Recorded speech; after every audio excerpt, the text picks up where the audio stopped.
I don't want to be the best food. I don't want to be the best thing, but I want to be Ian Botham, the best all-rounder.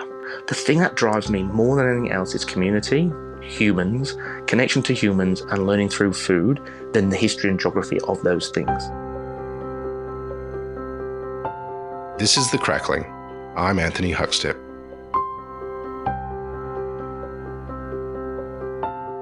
Building a brand can give you the ability to branch out into other areas and explore new and exciting initiatives. For renowned chef Matt Wilkinson, the solid foundation of successful hospitality businesses has springboarded him into a raft of exciting food offerings, not just in hospitality. Matt, how you going? Not really good, Huggers. How's things? Good, mate, good. You've done a lot of things and incredible stuff in the hospitality space, but I never had you down as a spice rub guy. Yeah, a spice girl maybe, but not a spice rub.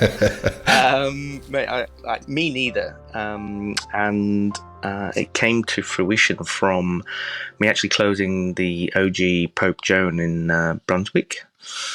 I started actually working with a lot of waste products, wanting to create a biofuel, either charcoal or smoking pellets. And I nailed it. So I was like, that's how, I got in contact with Four Pillars. I was working with Cobram Estate, Montague's Orchards, this cherry farm, a citrus farm, and basically taking waste product from manufacturing produce, drying it and then pressing it with kiln-dried recycled timber for these pellets. So, for example, you'd be smoking with apple, not apple wood, so it was the skins of the apple. So I did all the R&D and classic chef wise of not knowing anything. And this is why good companies do well. They do the research of what that marketplace is and the dollar value around it. So I had a meeting with some friends of friends from Bunnings, and they're like, Matt, you might make 40 grand for the year. And I'm like, yeah, maybe a bit too advanced. And then there's the Traegers of the world doing these different flavored pellets, but just it was like a lot of competitive market. So a friend said, well, why don't you look at rubs? And I'll be honest with you, the low and slow barbecue movement isn't my cup of tea. And I don't even remember I did the summer camp cookouts, and that was all over fire. It was this classic 40-gal drum that was welded together with a half flat plate, half grill, and other barrels just all out the back of Pope Joan. And I love cooking off a fire. Like Alan Snaith, Warialda, the beef company.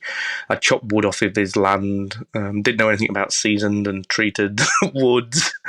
It was a smoke fest, but just loved it. So I didn't want to make a rub that was low and slow. So I found them all very sugary, salty, a lot of MSG in a lot of them. And what I just looked at was the different worlds of flavors and the barbecues around the world, a bit like sandwiches. There's a sandwich for every country. Well, there's a barbecuing style for every country in the world.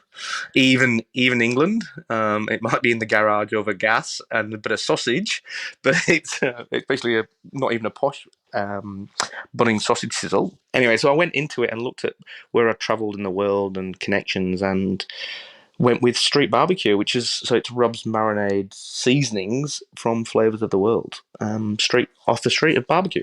That's wild. Give us a sense of the different flavors or different countries, and are there sort of pork cuts that work with some of them as well? Yeah, well, it's amazing because I've developed 23 flavors, and then we launch with 7, and the different ones so I've got this Mumbai tikka. So the Mumbai tikka is actually a recipe from within Mumbai, a goat and a goat butcher, right? And he had this live goat in the square in the Catholic precinct area of Mumbai. And what I didn't understand was was he a goat seller? Well, it was a live goat. He slaughtered it straight away, butchered it, and then was cooking it, right? And then next door there was a pork butcher, and that was a sight to see, I must admit. That one I'll never forget. So this Mumbai tikka is based around marinating either with yogurt, so you're adding that alkaline element and preservative almost, that you marinate with pork or with goat or lamb, but the pork especially is rubbed in and you hold it, whether it's diced, and then you can make that into a curry or barbecue. One of the great ones is a Tuscan rub, so based off of flat, bashed out like pork chop, um, and just sprinkled on one side, grilled, and then flipped, and that is stunning. And that is that it's that classic Tuscan paprika, oregano, garlic, salt, touch of sugar, and a couple of other bits and pieces in there. But the one for pork, which I think everyone will remember when if they've ever been to Hong Kong, is the smell of barbecue, and it's barbecue pork.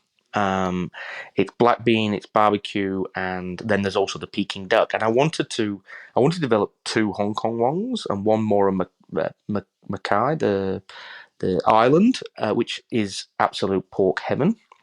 You know, just the little trickling over small coals of this sugary bread tinged pork belly is a memory that'll last forever. So I developed I wanted to get this barbecue pork mixed with kind of like Peking duck, and we were working on them, and none of them were there. So I had this barbecue pork, black bean, and this hoisin as the two, and I went, oh, bugger it, I'll just mix the two together, and it worked. Like it's if you sprinkle it on and you go direct with pork onto the barbecue, it burns because of the sugar. But that is one of the main things in it's like offset barbecue. So you can, if you slightly smoke, say, pork ribs, or even pork neck, bone in or bone out, in a smoker for like a couple of hours, and then you season this on, and then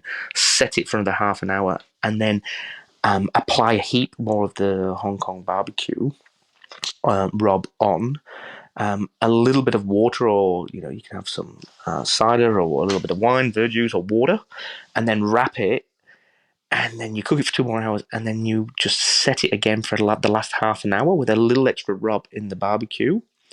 Mate, it comes out and you carve it, and you're like, I'm actually like, where am I in Hong Kong? Am I in Kowloon or am I on the island?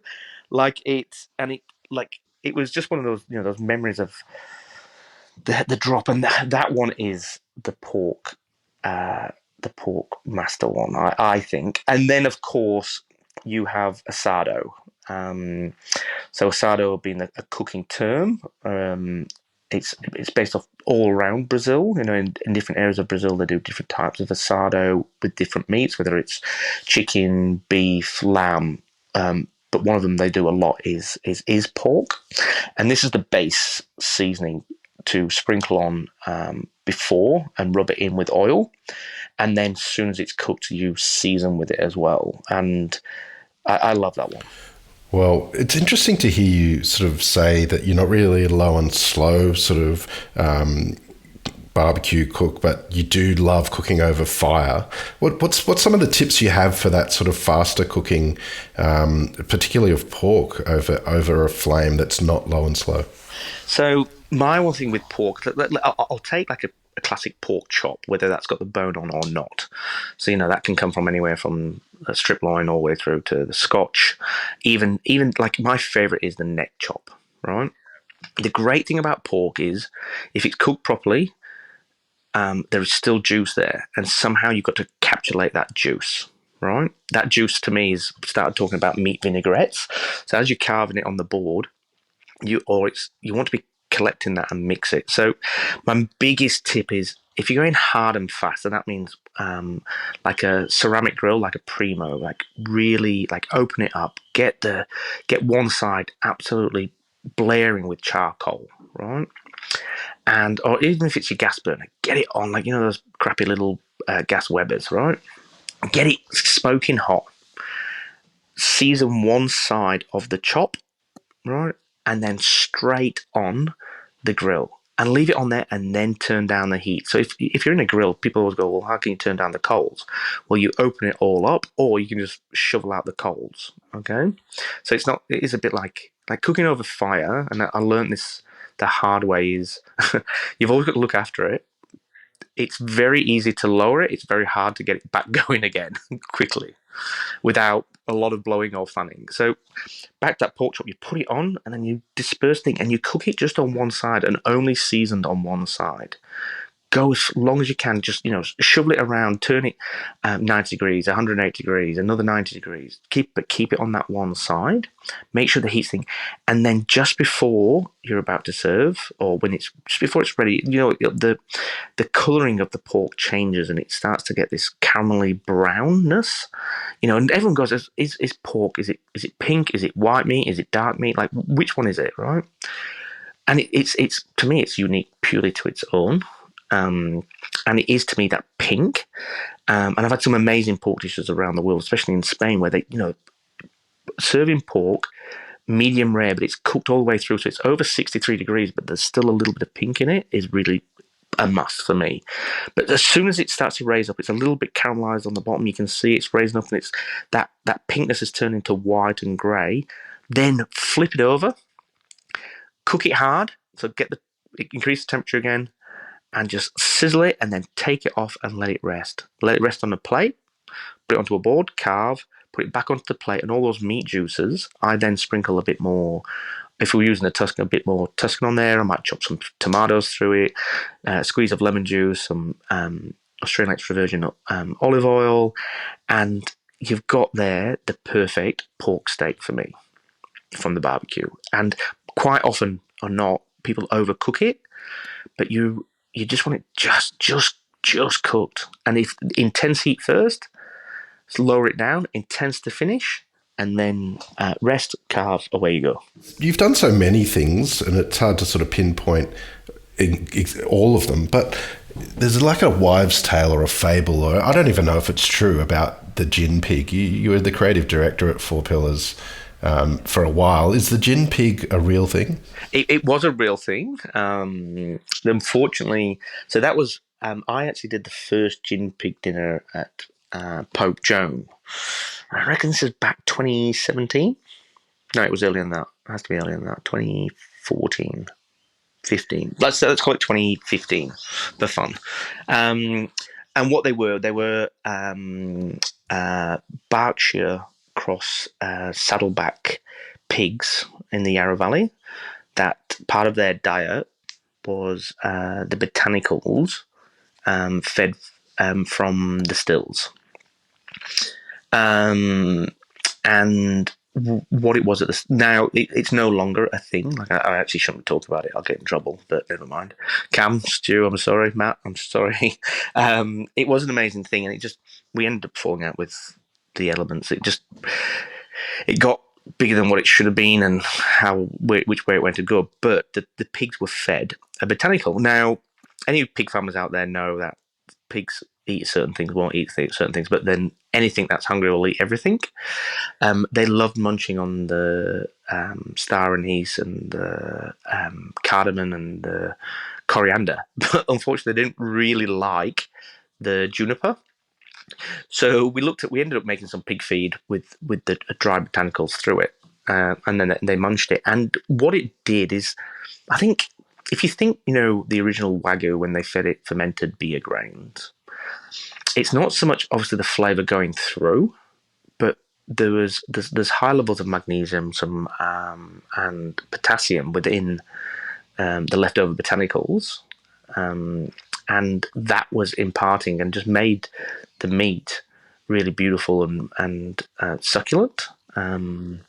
There were special pigs. Yeah. Take us back to when you were young. Your accent gives away kind of where you grew up. But, tell us about Geelong. Western suburbs, Sydney. Yeah, that's right. Tell us about sort of food in your family growing up. What sort of role did it play? So I'm actually from the pig capital of England. So Yorkshire is based off of a triangle of beer, rhubarb, and pigs. So I don't know if you knew that. Like the big English white is the Yorkshire, classed as Yorkshire ham. So the idea was that the breweries, the Tetley's, the Tadcasters, the Sam Smiths, the John Smiths, the leftover brew was fed to the pigs. The pig waste shit was then fed into the forced rhubarb, and the cycle went around. And they did used to make it. They did in a long time ago used to make a rhubarb beer, but that's the triangle. So Yorkshire ham and the traditional way of cold smoking ham legs is real traditional to Yorkshire. So I grew up with pig liver, pig tongue, pig's head. Even my granddad used a pig's tail. He used to love proper pork fat. It was his preferred choice of cooking. That or butter. There's no oils or olive oil. It was only the healthy stuff. And then obviously being English, like I know a lot of people and everyone's oh England's not good at food. They don't really blah blah blah. Right? England's an amazing melting pot of food. Yes, there's the fish and chip shops and there's a lot of bad food, right? But the sausage and the pork sausage especially is home to every county. Every county's got their version. And there's actually some guys here in Australia, Pacton Park guys, that emulate that. There's obviously the pork pie, which is famous from Leicestershire. Morbury pork pies, where it's pork mince in a suet hot pastry, and then the jelly inside they leave a hole, and from the evaporation of the pork mince inside, they do a gelatin jelly made from the trotters and all the pork fat and skin, and fill it in. I grew up in a pub, and the butchers across the road used to make fresh pork scratchings, and we'd go and buy them. We'd sell them in the pub, and like a traditional pork scratching that's been cooked in pork fat, dried and then seasoned is, look, it's not going to get probably not even one tick on the health rating of Australia, but with a pint of Foster's or a pint of John Smith's, it's English luxury. So like pork has been like I can remember growing up. Sunday dinners Sunday lunches was always my favourite, and it was quite often. I grew up in that time where chicken was still they'd not really figured out how to mass produce chicken, and pig was the meat of choice really growing up, whether it's through sausages or bacon, which is completely another thing. When did you start sort of getting involved and considering chefing as a career? Well, I think we've talked about this in the past, and I'm like, I never really wanted to be a chef. I grew up in a pub and left. I was actually quite good at soccer, and thought I was going to make it, and then didn't make it. I was under 17s, and so I decided to leave school early, and grew up in pubs, wanted to be a publican, but still being only 16. I went to trade school for front of house, and I had to part of it one day a week cooking, and I used to have to get dressed. They're dressed up in that classic chef uniform, checkered pants, white jacket, the toggle thing with that bloody neckerchief, tall hat, white apron, and white shoes. And I'll be honest with you, like growing up in the pub, I got called a few names when I was dressed in it. And it was still like in the early 90s or mid 90s, like still like Northern England, like wasn't seen as a profession. There was Marco and Gordon had just like started his own place, and there was all these greats like the Roux brothers and Le Manoir and Burton Race and all these big names, Nico. But in the north of England, it was still fish and chips. So anyway, I had to go, and my tutor John Stevenson in the first school holidays, which is our autumn, sent me down to where his son was working at a place called Warren House in Kingston upon Thames on the edge of London. And I was supposed to go down. I was going for 2 weeks. First be 1 week front of house, and the second week kitchen. And the old bugger put me straight into the kitchen. And after the first day, this memorable thing happened with my head chef and one of my biggest mentors and friends happened, and I the next day they asked me to come into the office, and it was like day 2, and I'm I was a bit wild and a bit rough around the edges, and they asked me in the office. I was like, well, sorry for swearing, but what the fuck have I done?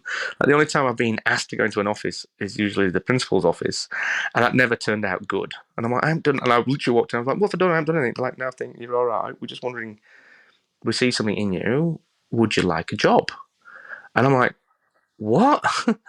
What? I'm like, and they offered me a stupid amount of money at 17 plus live in and bills paid for. And I'm like, look, I've got to check. My dad's best friend, my dad lived in the pub. He didn't actually own any of the pubs. He just lived above them and worked for his best mate who owned them all. His son, Rob Jane, ran all the pubs. And I used to be like his little lackey. And I love the guy. Like, he's like, I felt like he was like a big brother. And anyway, I called him up to see if it was okay. And he's like, you go for it. And whatever you learn, you can always bring back to the pubs. And that was like, that's what I went for. And then I just, like, my first head chef was an ex-Michelin star chef with Burton Ray's, being a head chef and pastry chef for Burton Ray's for 9 years. And this was his first head chef gig. And it was an unbelievable learning curve. How did you end up in Australia? Well, from London, I moved to Edinburgh. And then whilst my time in Edinburgh, I realised it was time to go work somewhere else. So it was coming up, like, back in those days, like, chefs used to do like 18 months, 2 years, because 18 months, 2 years was like 10 years in a normal job. And you always kept on moving on, and great head chefs moved you on, especially when you're in that commie, junior, demi chef party stage. Even when you got to junior sous chef, like, no one would let their head chef go, but it was all about a learning curve. And Martin Wishart, I'd got offered a job with down at Le Manoir, which Martin had organised, and Mike, my first head chef, and Mike had organised me. Martin had organised me to go and work for Charlie Trotter in the US, and I really wanted to go there, and I couldn't get my visa. So there was a phone call from a certain Scottishman, which I won't mention his name, to Martin, and I was supposed to come out and work for the Scottish guy in Gary Megan at Phoenix, and never went. My old man actually, before he took retirement and went to work for his mate, worked for Foster's UK. So Australia's always had this connection. I live with Martin's brother Gary, and Martin and Gary have all travelled around Australia. They're like, just go for a holiday. My first head chef, Mike, said, mate, don't go to Australia, it's miles away. Just go to Magaluf, lose yourself in Ibiza, come back 2 weeks, go to Le Manoir. And I was like, okay. So I came out to Australia with the idea of I was just going to be here for 3-4 months. Met a girl, went to Sydney, came back to Melbourne, and was skint, and then walked through the doors of Vue de Monde in January 2001, and haven't been able to return since. Well, your impact has been extraordinary in Australia and with so many venues. But what's been probably the real sort of highlights or important moments in your career as you built it? I think it's humans, connectivity, friendships, and connection to producers. Like, there's obviously everyone talks about food legacies and bits and pieces, but it's really how amazing the hospitality industry is and it's not just the chefs. Like, I listened to an amazing podcast the other day with Dan Sims, and he was talking about, waiters versus front of house. And I've never believed in that. Like, I was a little grumpy thing, but it's always been about the customer. But it's the people that are selling the equipment. It is the dry store people. It's the delivery guy that you get, you see him for 4 years, and you might not use that. I think there's something so beautiful about our industry of being able to talk to people and have a laugh and a joke and celebrate life that isn't like any other industry, I don't think. And I feel blessed and honoured, and that's the highlight of my career is having those people in my life and being able to have joy like that. But also I think now is a stage where I'm now at Montalto Vineyard in a culinary director role, and I'm only there 2 days a week, and 1 day is to go in and just be me. Right now, it's a remarkable kitchen. There's 3 kitchens over the estate, and different people, different skill sets, but there's I'm back working with Craig Penglazey, who we worked together back in the day at Circa with, and he's 55. They call him Grandad, right? They actually call him Dad, but when he's away, I call him Grandad. And he's just got this beautiful sense of calm. It's great back working with him. But there's two young humans, and seeing where, like, I'm 44 this year, and I know I look 28, hookers. It's all right, but I am 44. But Michael, the head chef, Michael Clancy, he's such a beautiful human soul, and the way he cooks over fire in the restaurant, it's it's given me energy to be better, to try and give him my my thought process and how I think about food, because it is like I do think about seasonality and textures and flavors, and but how he's cooking and how he talks with his team, it's actually a beautiful thing to watch. And how I was taught of the screaming, and I've still got a little bit of angriness in me when it's time, and I don't like that about me, you know. And I watch these younger generation of how they are managing, especially in my team, and it's blow away. And then we've got the executive sous chef Beth Candy, this extroverted, live, love of life human that has made me change, like, how I'm managing, and both those two humans especially have made me want to give more back to the industry. And it's not like it was dwindling, but it's just great knowing that the leaders, like, everyone complains about the youth of today, there's not enough of them. I disagree. I think there's just too many restaurants, and we've forgot about human people and how we're training. We're just opening more restaurants rather than concentrate on them, on it. And there's some bigger restaurants that do it really well, don't get me wrong, but they've just given me life, and that's what I'm really proud of. From the outside looking in, Pope Jones sort of looked like a big shift in the way that you approached your cookery and produce. It was. Tell us about a shift and how much you've changed as a cook, and was that a big moment for you? Well, what I'd done is, like, because I took over from Andrew McConnell at Circa, and I had to follow, like, restaurants are all about formats, really. If you actually break down a menu and how the sequence of service happens and the wine service, that all impacts, it's all about frameworks. So I took over from Andrew, and the framework of how Andrew set Circa isn't how I cook or wanted to cook. So I went through, like, the Van Handels, John and Lisa Van Handel, like, absolute matriarchs of the industry and just absolute heroes of mine. I actually saw them last week, and they actually believed in me to say, this is the future of, I think, food. And Movida had been doing the sharing, but we took fine dining into this refined dining era with real paddock to plate, nose to tail stuff, right? At high end, like, we had 2 hats. Like, I lost 3 to 2 hats from Andrew, and that was really hard for me to take. I really struggled mentally. Like, I didn't know where I was, and I was looking at that. The time, and I'm finding my wife, Charlie Gibb, who worked for Melbourne Food and Wine Festival, helped me re-engineer and gear my brain into what I actually really wanted and what I thought food was, therefore my own framework. And then I needed to build a team that could cook. They didn't need to be chefs, they need to be cooks and understand food, and that's what my job was, to teach them about seasonality. And between the years of '08 and then we did the refurb '09, by the time I left 2010, and I handed the reins to Jake Nicholson, who was running the kitchen. He can cook, he understood it, like, he knew relationships and these things that I was trying. So what I wanted to do with Pope Joan was, like, the cafe scene. Melbourne did not need another coffee shop back then. Maybe they did, right? But what I wanted to be, and I've always said this, is I didn't want to be the best in coffee. Back then, I didn't even drink coffee, right? Like, to me, a cafe was a greasy spooner from the UK. You got, like, a big oval plate, and if you saw white on it, you'd send it back. You know what I mean? And if you couldn't drink 3 mugs of tea that had been sat there since the previous week, you were weak. But what I wanted to do in that scene was, I wanted to be, and my analogy always was, I don't want to be the best food. I don't want to be the best thing, but I want to be Ian Botham, the best all-rounder, right?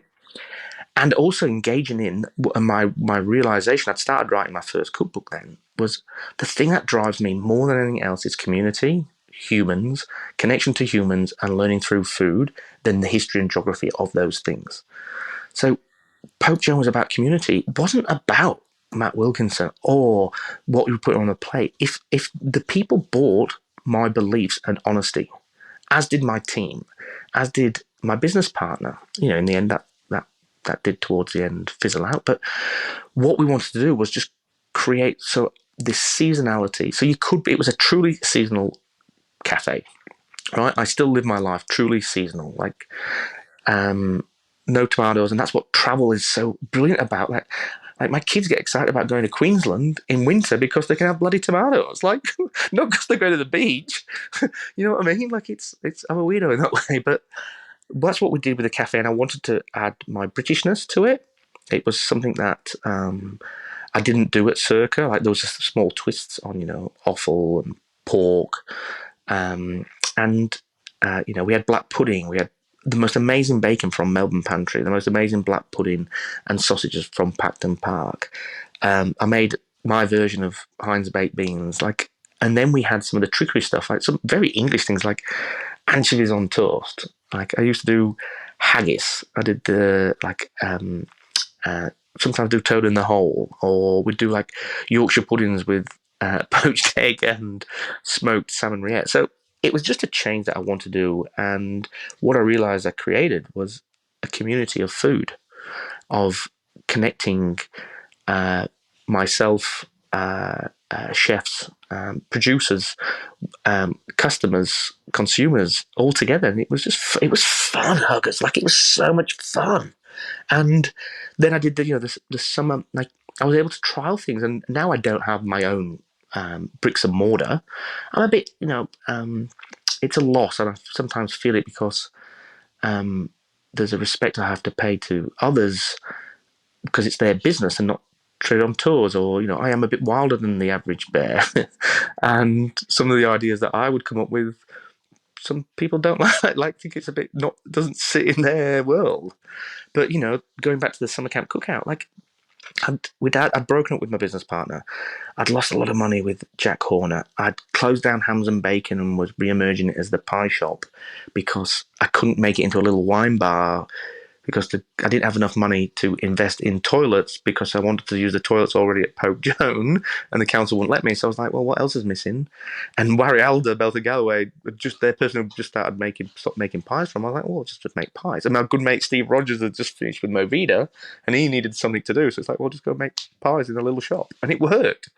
But then the summer camp cookout was about, what do I love doing? Like when I do these events or at home, I love cooking over fire and just winging it. Like it's like most of the events I do, I've literally changed the menu on the spot there and then, right? And there's no risk. Like it's like I call myself a box and I put lots of things in that box, but I don't know what could end up happening,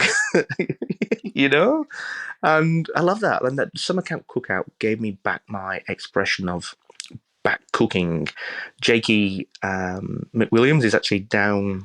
He's actually the chef at Theo's in Noosa now. Beautiful cooking. We just cooked together, like just so. And a front of house guy, James, like just fun. Like it was fun. Oh my god! Like how many times like you go to restaurants and they're just like, where's the fun gone? Like we've just come out of COVID.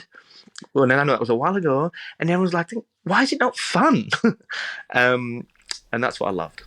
Well, having spent a little bit of time with you, you definitely sit in that fun category. But what do you love about what you do? I think the love is like if the food side of it is Julie Bennett, who's the kitchen garden grower at Montalto. She's growing this most amazing produce, and being able to talk to her about growing things and what we can get. Seeing it pulled out that morning, being picked, washed, and us cooking it just before guests come. So, going back to that formulation of what restaurants are, it's prepped, and it's prepped for 2 or 3 days. It's prepped, chilled, put into plastic containers, popped into the fridge, brought out for service. The restaurant at Montalto is like the salad is no more than 2 days old. Okay, usually it's that morning. If beans have been picked, there is the element of the piazza where they do have to prep a couple of days, but generally, as a rule, it's only 2 days. I know some restaurants that prep 6, 7 days, but for the restaurant itself at Montalto, the it's only open Friday to Monday lunches. It's 4 courses sharing. It's only that day. Nothing goes into the fridge. No reuse like zucchini. Like you're cooking right to the die, and it's invigorating. The flavor. It's invigorating because of you might run out. Is it enough? But it's invigorating more because of flavor, and that flavor from just picked, beautiful, grown. Literally, furthest away is at 900 meters. And that day from soil that that is healthy and smells great, like I'm already winning. That's what I love about cooking, that freshness of vegetable, of like killing. Like I've been part of a lot of being able to kill animals, so I understand. And it might sound weird, but taking the heart out of a just killed animal, realizing that it's at body temperature, it's warm, and being able to just quickly slice it, marinate it, and put it over a little grill and taste it and go, wow. Like I know freshness, and that's what I really love about cooking. Like, and then there's the other side with, because I was 16 at a young age, and this is one of the hard things going into street barbecue.